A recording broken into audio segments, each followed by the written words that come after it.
질문을 가져주셨습니다. 네, 빌립보 가이사라의 지방에 이르셨을 때 주님께서 제자들을 향해서 두 가지 질문을 하십니다. 사람들이 인자를 누구라 하느냐? 첫째 질문이고, 본문의 내용에서 보면 두 번째 질문은 그렇다면 너희는 나를 누구라 하느냐? 라고 하십니다. 그자 베드로 사도께서 말씀하십니다. 주는 그리스도시요 살아계신 하나님의 아들이십니다. 할렐루야. 그 말이 그 입에서 시인되었을 때에 주님은 이렇게 말씀하십니다. 바요나 시몬아 네가 복이 있도다. 이를 네게 알게 하는 이는 혈육이 아니요 하늘에 계신 내 아버지시니라. 할렐루야. 왜 하나님을 여기서 등장시키셨을까?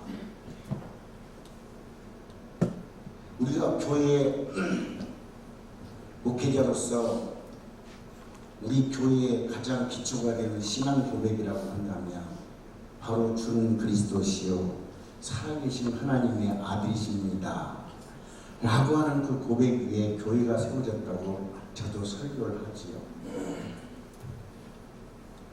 그런데 주님께서는 베드로 사도에게 이제 이렇게 말씀하십니다. 내가 네게 이르노니 너는 베드로라. 내가 이 반석 위에 내 교회를 세우리니 음부의 권세가 이기지 못하리라. 내가 네게 천국 열쇠를 주노니 네가 땅에서 무엇이든지 내면 하늘에서도 매일 것이요 네가 땅에서 무엇이든지 풀면 하늘에서도 풀리리라. 할렐루야. 이렇게 말씀하신 내용의 주님의 마음은 어디에 계셨을까? 하나님의 뜻은 어디에 계시고 주님의 뜻은 무엇을 하시기 위해서 이 말씀을 하셨을까라고 하는 거예요. 거기에 저는 정말 신앙생활 하면서 한 교회를 섬기면서 교단을 섬기면서 주의 말씀을 섬기면서 천국 복음을 내게 맡겨주신 이 말씀을 섬기면서 나는 과연 내 속에 있는 믿음의 영향력이 얼마나 있을까? 내가 섬기고 있는 교회에 대한 하나님이 보실 때 내가 섬기는 이 교회가 이 교단이 또 하나님께서 주신 이 교회의 그 영향력이 음부의 권세가 이기지 못하리라 하신 그 말씀의 뜻이 과연 무엇일까? 왜 베드로를 가리켜서 너는 반석이라고 하셨을까? 베드로 뜻이 반석이라는 뜻이죠. 그렇죠. 개발한 뜻도 같은 뜻이죠. 왜 너를 베드로라? 마치 창세기 1장 3절에 빛이 있으라 하시면 빛이 있었고 그 빛이 하나님 보시기에 좋았더라. 할렐루야. 빛이 있으라면 빛이 있는 거고 병자기들 나았다면 나은 거고 죄사 받았다면 없어지는 거고. 할렐루야. 그 말씀의 권능이 베드로 사도에게 주는 그리스도시요 살아계신 하나님의 아들이시냐라고 나타나셨을 때에 이것은 네게서 나온 혈육의 어떤 영향력 권세가 아니라 권능이 아니라 이는 하늘에 계신 내 아버지께서 네게 나타내신 권능이라는 거예요. 그 반석에 내 교회를 세우시겠다는 거예요. 음부의 권세가 이기지 못하는 교회를 세우시겠다는 거예요. 그러면서 이게 감동이 오는데 내가 교회를 섬기고 주의 종으로서 하나님의 말씀을 섬기고 내 안에 성령을 주신 하나님께서 성령께서 내게 권능으로 역사하신 그 역사가 무엇이며 천국 열쇠는 과연 무엇을 의미하고 있을까? 라는 의문점에 도달하면서 기도를 해봤어요. 하나님, 우리 교회가 보통 내가 섬기는 교회가 내가 상가에서 세를 얻어서 산 이 교회가 과연 영향력이 얼마나 있으며 내가 건물 주인한테 눈치 봐가면서 교회를 운영하고 있는 내 모습인가? 아니면 그야말로 음부의 권세가 이기지 못하는 교회 권세로서 주님이 세우시는 교회인가? 내가 사람의 눈치를 보며 믿음이 없는 성도가 들어와서 교회 와서 무슨 문제가 일어났을 때 과연 나는 음부의 권세가 이기지 못하는 이 교회를 세우고 있는 이 교회가 과연 하나님의 교회인가? 예수님의 교회인가? 아니면 내가 생각하는 교회가 하나님을 섬긴다는 이 교회가 과연 이 교회가 영향력이 내 믿음의 분량에서는 얼마만큼 영향력을 차지하고 있는가? 내가 설교하는 이 설교의 권능이 어느 정도 영향력을 갖고 있는가라는 부분에서 부딪히게 됐어요. 에베소 1장 22절에 보면 중반절에 이 교회는 만물 위에 세우신 교회라 하셨고, 할렐루야. 네. 만물 위에, 이 우주 위에 세우신 교회라고 하셨고, 이 교회의 머리가 되신 분은 주님이시라고 하셨는데, 이 우주 위에 교회를 세우시고 우주 만물을 통치하시려고 교회를 세우시려고 오셨는데, 천국 열쇠를 가지고 오셨는데, 이 교회를 시작하시려고 오셨는데, 이 교회를 세워서 주님께서 그 교회의 주가 되시고 왕이 되시고 임금이 되시고 통치자가 되시고 세세의 찬양을 받으시고 하나님으로서 역사를 하셔야 되는데, 과연 내가 지금 섬기고 있는 교회나 내가 바라고 있는 내 교회 모습이나 내 분량, 믿음의 분량 속에서 그 권능이나 영향력이 나타나는 내 모습은, 내가 교회를 섬긴다는 주의 종의 목회자로서의 내 모습은 과연 무엇일까? 이 주님의 뜻에 합당한 교회가 되고 있는가? 내가 그런 교회의 주의 종으로서 교회를 섬기고 있는가? 라는 부분에서 오늘 말씀을 저와 함께 나누시면서 함께 은혜 받으셨으면 좋겠어요. 할렐루야. 목회자가 무엇이며 목사가 무엇이며, 하나님께서 복음의 제사장으로 우리를 부르셨고 바울사도 부르셨고 베드로도 부르셨고 나를 부르셨는데, 똑같은 한 믿음을 가지고 똑같은 성령으로 다윗을 부르신 하나님, 아브라함을 부르신 하나님, 엘리야를 부르신 하나님, 세리 요한을 부르신 하나님, 똑같은 예레미야를 부르셨던 하나님께서 나도 부르셨는데, 똑같은 성령으로 부르셨는데, 똑같은 믿음으로 부르셨는데, 나는 지금 이 자리에서 뭘 하고 있는가? 나는 어느 때 낙심하고, 나는 어느 때 뒤로 주저앉고, 나는 어느 때 실망하고, 나는 왜 그랬을까? 다윗은 안 그랬을까? 엘리야는 안 그랬을까? 아브라함은 안 그랬을까? 라는 부분도 그 마음이 제게 있었어요. 여러분, 목회자는 그냥 목회자가 아닙니다. 성경에서 보니까 민수기 10장에 들어가서 보면 하나님의 나팔을 누가 부르냐 그러면 제사장이 부르지요. 그렇죠? 제사장의 특권이죠. 이스라엘 백성들을 회집한다. 각 족장들을 불러서 회집한다. 이스라엘 백성들을 진행시켜서 구름 기둥이 떠올라가면 이스라엘 백성들을 진행시키고, 구름 기둥이 내려오면 그 자리에 법궤가 서고 이스라엘 백성들이 거기에 이제 진을 치게 됩니다. 그때에 하나님은 제사장들한테 나팔을 불래요.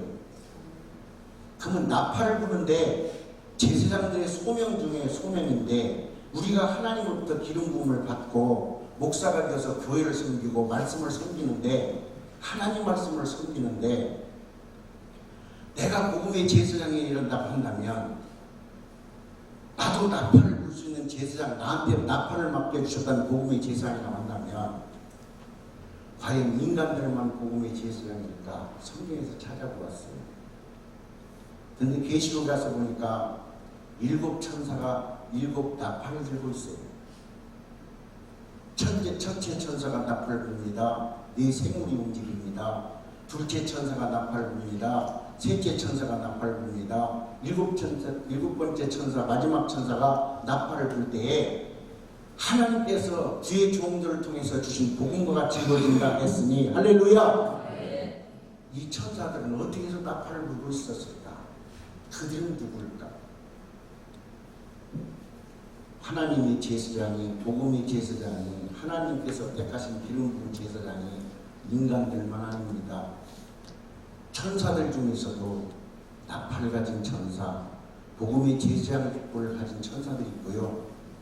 인간들 속에도 그러는데, 오늘 베드로 사도에게 주는 그리스도시요 살아계신 하나님의 아들이십니다라고 베드로 사도에게서 하나님의 권능이 나타났을 때에, 바요나 시몬아 네가 복이 있도다. 이를 네게 알게 하니는 혈육이 아니라 하늘에 계신 내 아버지시니라 그러죠. 하나님이 예수 베드로 사도에게 나타내신 거예요. 내가 네게 이르노니 너는 베드로라. 내가 이 반석에 내 교회를 세우리니 음부의 권세가 이기지 못하리라. 내가 네게 천국 열쇠를 주노니 네가 땅에서 무엇이든지 매면 하늘에서도 매일 것이요 네가 땅에서 무엇이든지 풀면 하늘에서도 풀리리라. 동의하시면 크게 하면 합시다. 할렐루야. 아, 교회는 음부의 권세가 이길 수가 없다. 내가 그 교회를 섬기는 주의 종이다. 내가 바로 엘리야가 아니고 세례 요한이 아니고 내가. 그래서 이 주의 종들은 목사라고 하는 직분을 받고 교회를 섬기는 이 주의 종들은 이것은 우리가 부활되면 천사와 같으라고 했는데 하나님을 섬기는 주의 종들이 인간들만 아니고 천사도 있고 네 생물의 신도 있고 7명도 있고 도자도 있고 24장로도 나오고 수많은 천천만만의 천사들 중에서 우주 만물을 예수께서 십자가로 통일하시고 천사도 인간도 이방인이나 유대인이나 헬라인이나 상관없이 오직 믿음으로써 하나님이 택하셔서 새하늘과 새 땅에 새 나라를 세우시는데 동의하시면 아멘. 여기에는 하나님께서 믿음의 분량대로 베드로에게 나타나신 그 고백, 그 신하는 하나님의 성령의 권능, 그걸 가지고 하나님은 나라를 세우시는구나, 교회를 세우시는구나 라는 믿음을 갖게 되었습니다.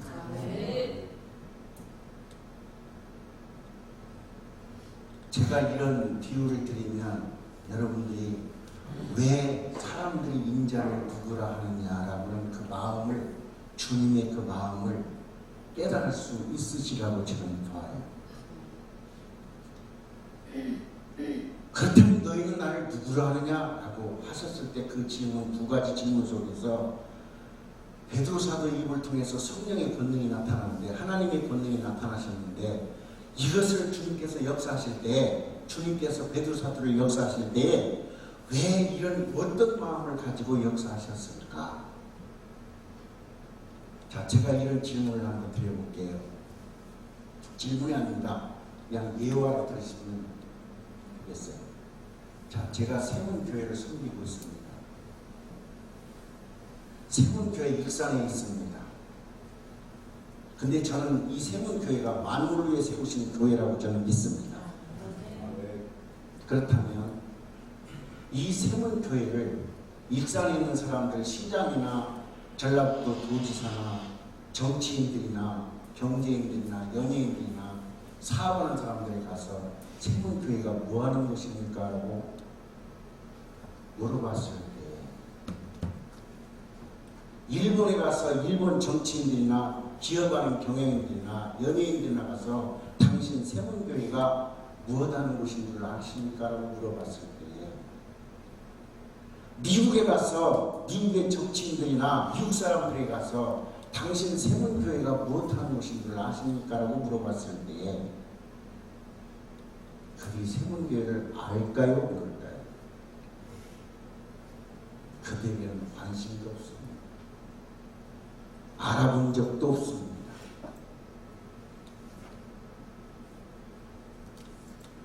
그들이 세문교회를 알까요? 주님께서 제자들을 향해서 인자를, 사람들이 인자를 누구라 하느냐 할 때 주님의 마음이 그러셨습니다.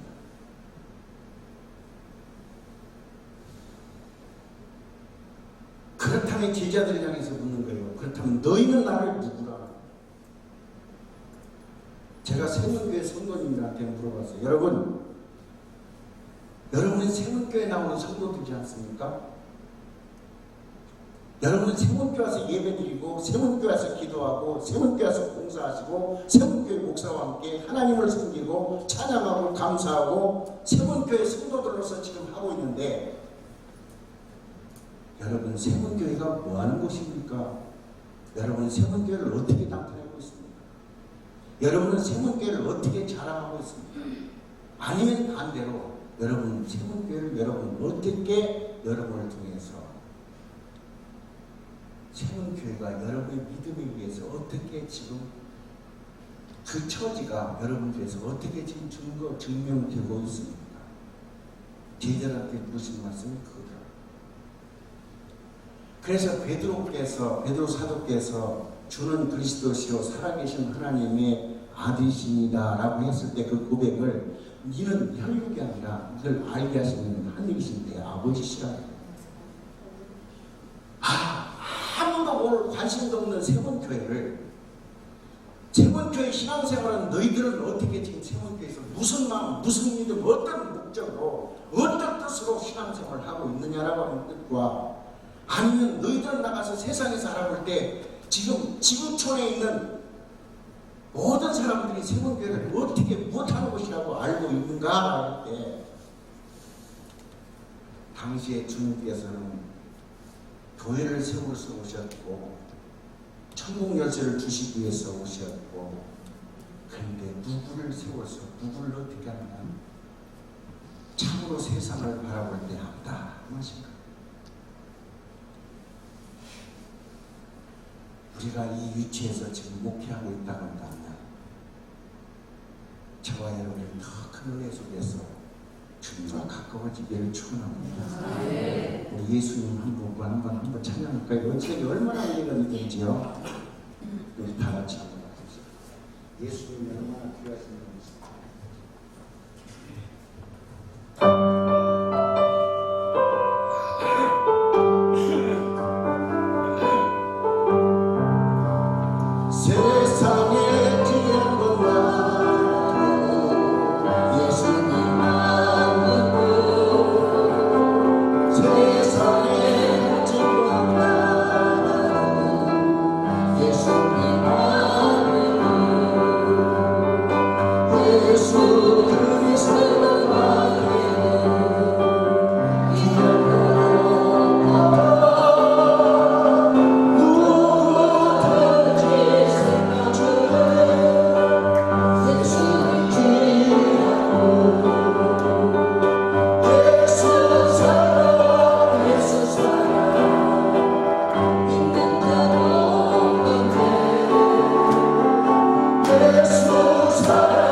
그래서 베드로 사도가 이제 성령을 받았습니다. 사도행전 2장에 가서 보니까 주님께서 성령 주시기 전에 제자들을 향해서 말씀하시죠. 요한은 물로 세례를 줬으나 너희는 몇 날이 못되어 성령으로 세례를 받으리라. 때와 기한은 아버지께서 자기 권한에 두셨으니 너희 알 바 아니요.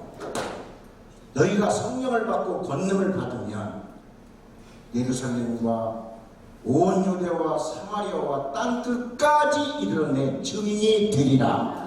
할렐루야. 그리고 성령과 권능이 바로 천국 열쇠였습니다.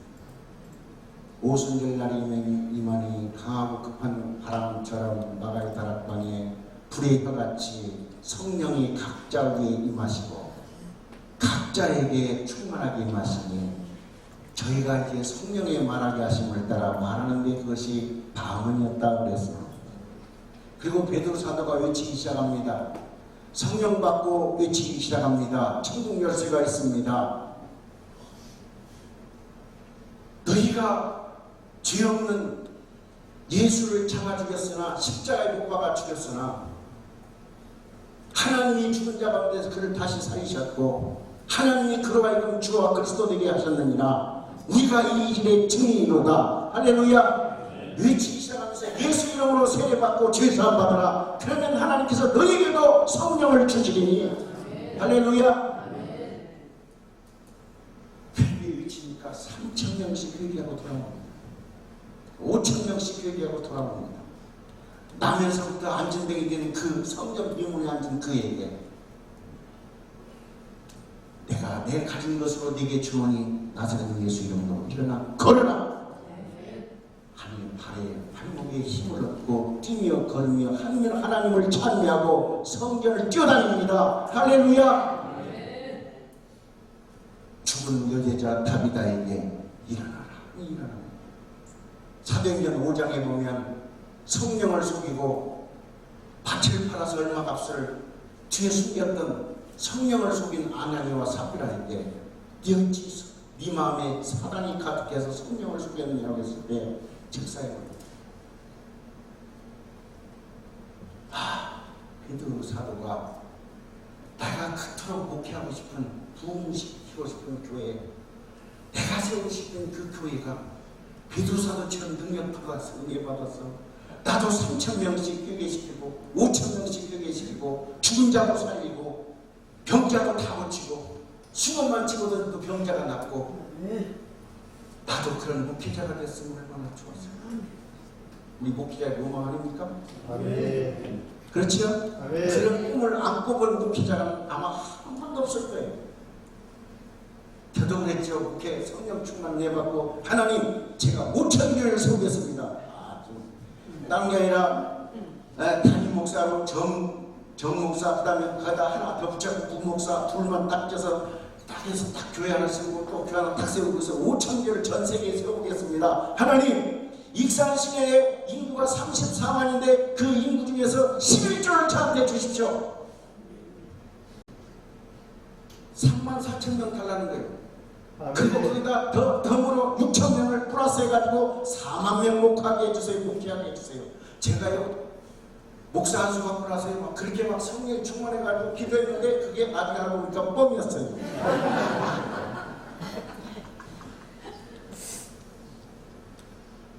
하나님 제가 시골 구석에서요 4만 명 목회하는 목회자가 되게 해주세요.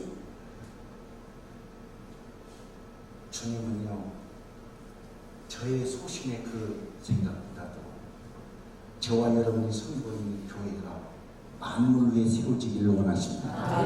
음부의 권세가 결코 이길 수 없는 교회로 주님은 함께 하시기를 원하십니다. 아멘 하세요? 그래서 베드로 사도에서 하나님의 역사로 나타난 성령의 그 권능이 무엇으로 나타나는가 보니까 딱 세 가지로 나타나요. 그 외에도 더 있지만 제가 감동받은 그 베드로 사도를 통해서 성령의 감동이 어떻게 나느냐. 돈 많이 모아가지고 교회가 멋지해질까 그거지 아니고. 첫 번째로 가장 중요한 것, 믿음의 가장 중요한 게 충성이다. 충성. 믿음 속에 충성이 없는 믿음은 없거든. 그 충성된 사람을 성경에서 알아보니까 아브라함과 다윗이다. 믿음의 시작 조상인 아브라함은 하나님께서 그 충성됨을 보셨다고 했어요. 그리고 하나님께서 장래 기업으로 받을 그에게 주시고자 하신 가나안 땅 7 족속을 갖다가 아브라함의 충성됨을 보시고 하나님께서 맹세하셨다, 언약하셨다.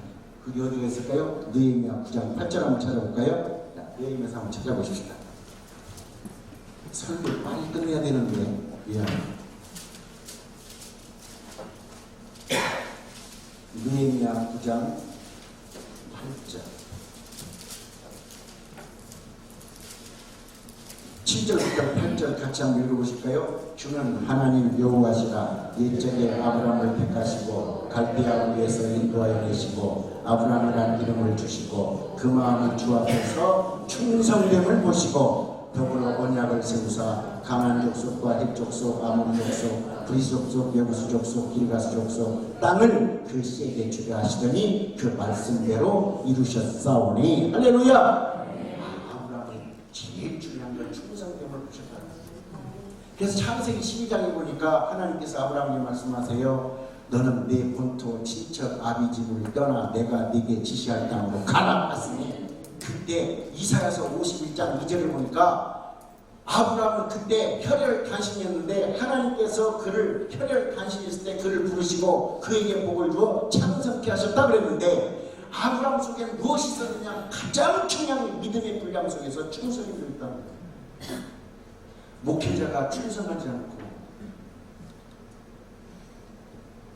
변함없는 목회자로서 어떤 일이 있어도 주저앉지 않고 낙심하지 않고 실망하지 않고 또 일어서서 오뚜기처럼 일어설 수 있는 힘이 어디 있었느냐? 믿음 속에 충성들이 들어있다.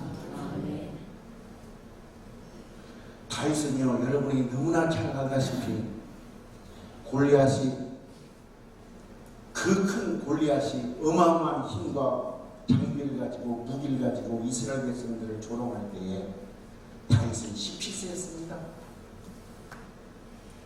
그런데 사람들은 전부 다 기죽어 있을 때에 왕이 쳐다보니 나가서 골리앗을 싸우고자 한번 해보겠다라는 그런 장수가 하나도 안 보이는 거예요. 근데 어디서 소리가 들리를 누가 나가서 한번 해보겠다는 거예요. 그래서 사울이 이제 부릅니다. 누구냐? 와서 보니까 쩌매는 소년이야, 소년. 그래서 사무엘상 17장에 보니까 소년이 와가지고 큰 소리를 땅땅 쳐대는 게 저 하려면 저 블레셋 저 골리앗 저 짐승 같은 사람을 죽이면 내게 무슨 상을 주겠느냐. 큰 소리 땅땅 치는 거예요. 그저 사울이 불러서 와서 보니까 사울 앞에서는 다윗의 모습은 적들이냐는 소년. 그 사울이 그러잖아요. 야, 저는 골리앗 자는 어렸을 때부터 싸움에 아주 전장에 닳고 다른 자인데 네 적들이 나는 네가 가서 상대하겠다고. 아예 말아 가서 말아. 그런데 다윗이 그때 한 말이 있습니다. 다윗이 사울에게 고하되 주의 종이 아비의 양을 지킬 때에 사자나 곰이 와서 양떼에서 새끼를 움키면 내가 따라가서 그것을 치고 그 입에서 새끼를 건져내었고 그것이 일어나 나를 해하고자 하면 내가 그 수염을 잡고 그것을 쳐 죽였나이다. 주의 종이 사자와 곰도 쳤은즉 사실은 하나님의 군대를 모욕한 이 할리 없는 블레셋 사람이니까 그가 그 짐승 중에 하나같이 되리이다. 또 가로되 여호와께서 나를 사자의 발톱과 곰의 발톱에서 건져내셨은즉 나를 이 블레셋 사람의 손에서도 건져내시리이다. 할렐루야. 충성 속에 양을 맡기는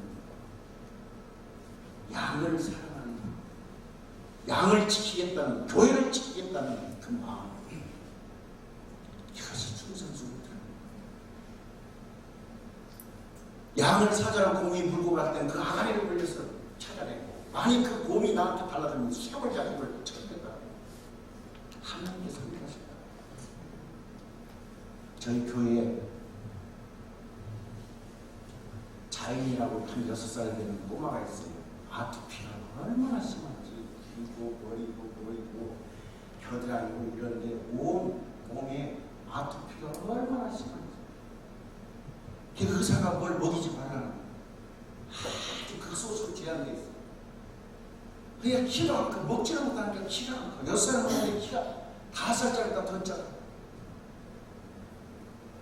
근데 예배 끝나고 이제 밥 먹으려고 점심 먹으려고 그 아이가 뭘 좀 먹고 싶어서 먹으려는데 엄마가 말리기를 못 먹게. 울어. 가려워서 피가 찔찔 날 때까지 막 긁으면서 그래도 더 긁었다는 거예요. 피가 찔찔 흘리면서. 그래서 밥 먹다가 수저로 하나님한테 기도해서 하나님 속으로 저 밥 좀 먹게 해주세요. 저 아이만 보면 밥을 먹을 수가 없어요. 좀 주세요.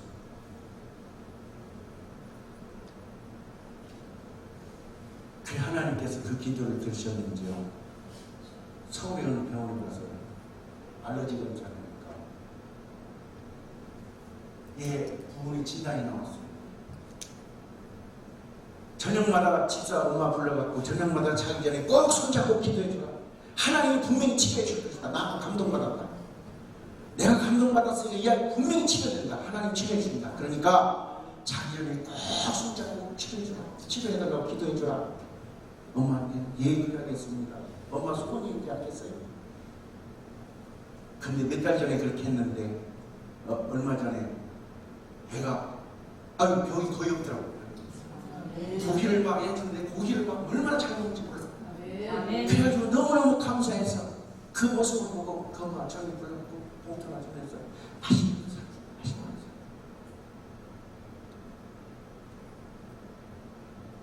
베드로사들에게 너 나 사랑하냐? 양이 무슨 짓을 해도 양이 예뻐야 됩니다. 안아줘야 됩니다. 힘들다고 양을 배척해서는 안 됩니다. 그다음에 두 번째로는 하나님 공경하는 사람, 성도와 목회자가 되십시오.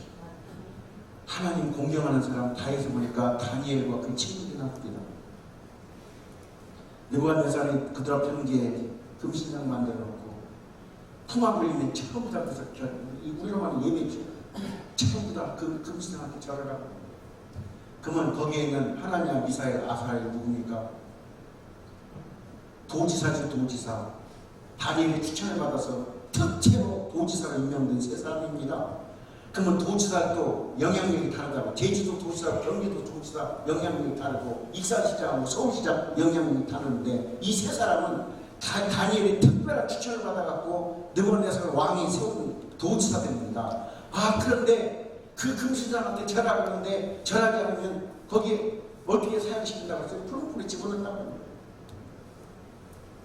낙성식 하는데 음악 울리니까 거기에는 방귀나 낀다면 정치인들, 종교인들, 연예인들, 경제인들, 도지사들, 관료들 다 쓰고 와서 거기다 오늘 먼저 시작해야 됩니다. 새로운 종교를 만들어야 됩니다. 그래가지고 경배를 시켰는데 이 세 사람이 안 하는 거예요. 느부갓네살 왕이 불렀어요. 아직도 안 늦었다. 지금이라도 풍악 울리면 절해라. 그럼 용서해준다. 그때 다니엘서 3장 보게 되면 여러분들이 너무나 잘 아다시피 그때 세 사람이 한 말이 나옵니다. 느부갓네살 왕이여, 우리가 일에 대하여 왕에게 대답할 필요, 말할 가치조차 없습니다.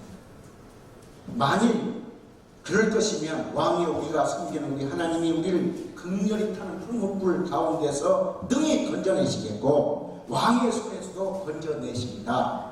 그리 아니하실지라도 우리를 풀무불에 집어넣으면 하나님께서 그것을 거기에서 우리를 구하여 주지 아니하사 하실지라도 우리가 왕의 신이나 왕이 섬기는 신을 섬기지도 아니할 것이며 왕이 세우신 금신상에 절하지도 아니할 줄 아시나.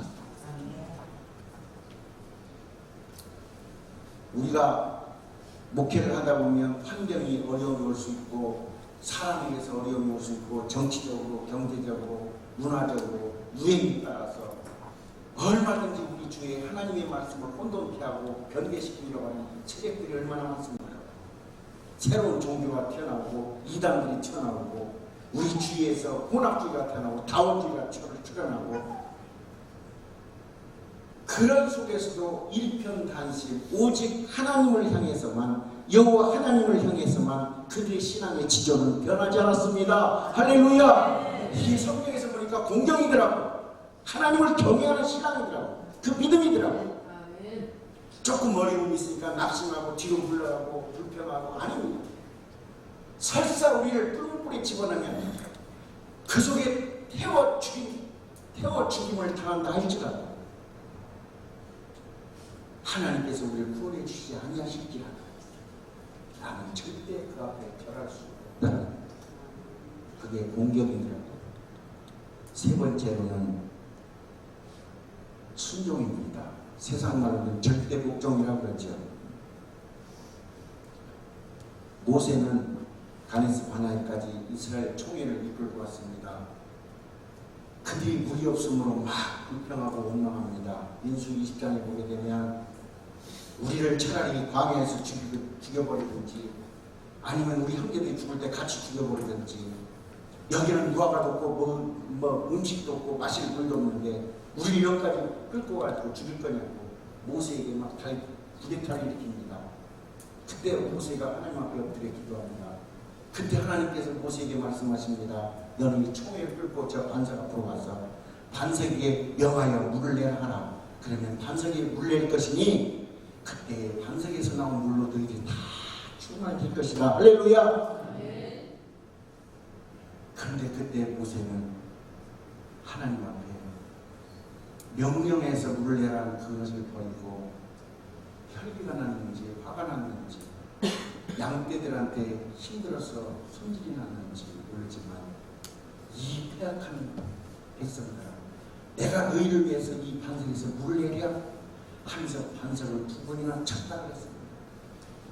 그러자 물이 나왔어요. 다 먹었어요. 근데 하나님은 모세에게 말씀하십니다. 너희가 왜 믿음으로 나를 믿지 않느냐? 너희가 나를 왜 믿지 않느냐? 내가 그 백성들 앞에서 내 거룩함을 왜 나타내지 않냐고 불순한 모습을 보이느냐고 하셨으면서 너는 이 총회를 끌고 가나안 땅에까지 못 간다 그랬습니다. 신명기 3장에 보니까 모세는 40년 동안 광야에 이끌어져서 그 백성들한테 그 고생 당하면서 목자로서 수고를 했음에도 가나안 땅에 들어가야 될 것인데 하나님은 못 간다 그러시면서 네 형 아론이 저 호레산에서 죽은 것처럼 너도 저 들보산에 올라가 죽으라는 거야. 너 못 들어간다. 그게 신명기 3장에 보면 모세가 하나님 앞에 매번 간구를 한 것 같아요. 하나님, 저도 들어가게 해주세요. 저도 들어가게 해주세요. 신명기 3장 23절에 그때에 내가 여호와께 간구하기를 주 여호와여 주께서 주의 크심과 주의 권능을 주의 종에게 나타내시기를 시작하셨사오니 천지간에 무슨 신이 능히 주의 행하신 일 곧 주의 큰 능력으로 행하신 일 같이 행할 수 있으리까 구하옵나니 나로 건너가게 하사 요단 저편에 있는 아름다운 땅 아름다운 산과 레바논을 보게 하옵소서. 기도를 합니다. 나도 좀 들어가게 해달라고. 그런데 하나님께서 26절에 여호와께서 너희의 연고로 내게 진노하사 내 말을 듣지 아니하시고 내게 이르시기를 그만해도 족한 이 일로 다시 내게 말하지 말라. 다시 더 이상 기도하지 말라. 나한테 말하지 말라. 너는 비스가산 꼭대기에 올라가서 눈을 들어 동서남북을 바라보고 네 눈으로 그 땅을 보라. 내가 이 요단을 건너지 못할 것이니라. 너는 못 들었다. 근데 신명기 여기 34장에 보니까 너무나 잘 알다시피 120살 돼서 이제 여호수아에게 후계자로서 기름 부어 세우고 지도자로 세우고 이제 하나님은 느보산에 올라가는 거예요.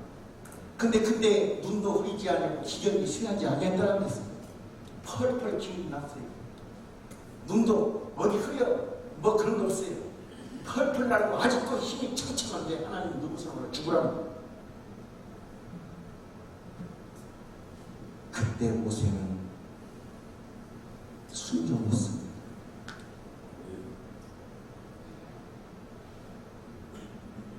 하나님, 나 조금만 더 가면, 나 조금만 더 살면 안 됩니까?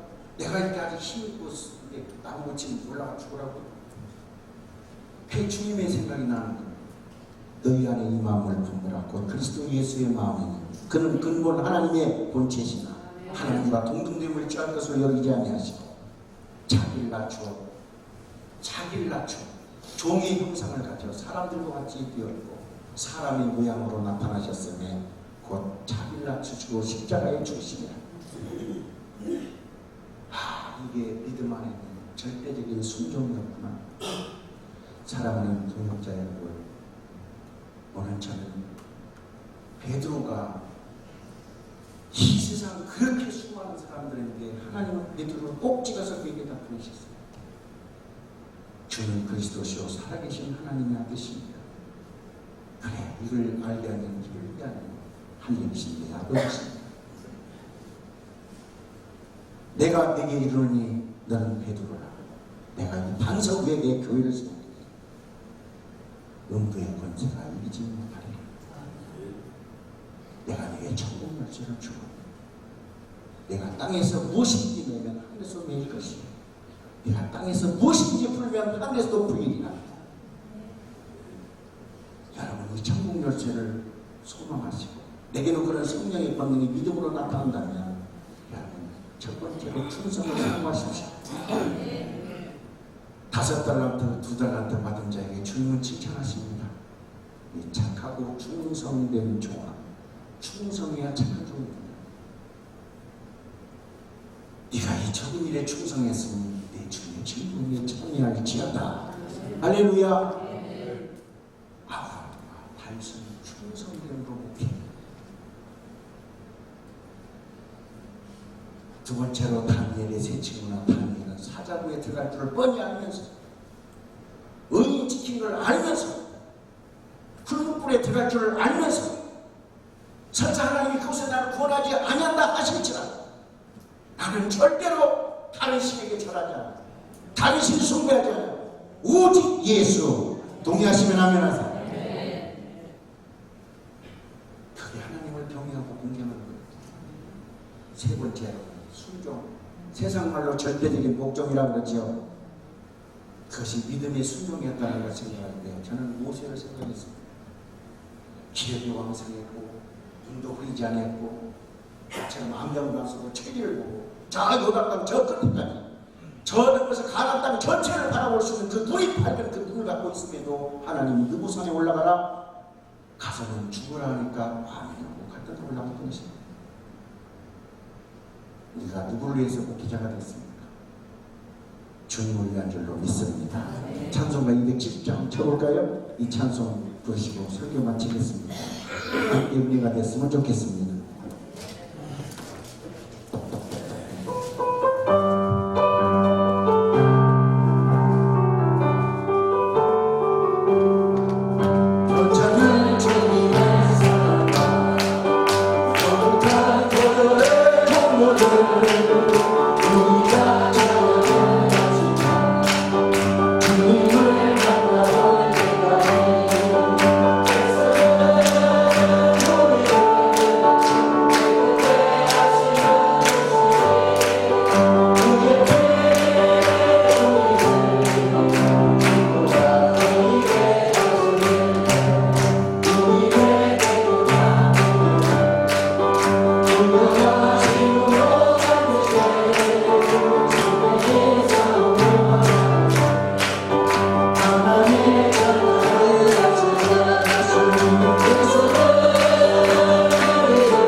결코 우리 목회자 모든 분들 동역자 여러분 어떤 상황 속에서도 이기게 하옵소서.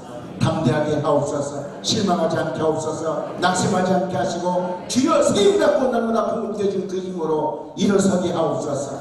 여호와는 나의 반석이라 하셨고 나의 요새시라 했고 나를 건지신 자라 나의 하나님이라 나의 피할 바위시라 하신 주여, 오늘도 우리와 함께 하심을 찬양합니다. 도와주셔서 감사합니다. 은혜 주셔서 감사합니다. 지금까지 지켜주셔서 감사합니다. 앞으로 더욱더 잘되도록 은총 베풀어 주옵소서.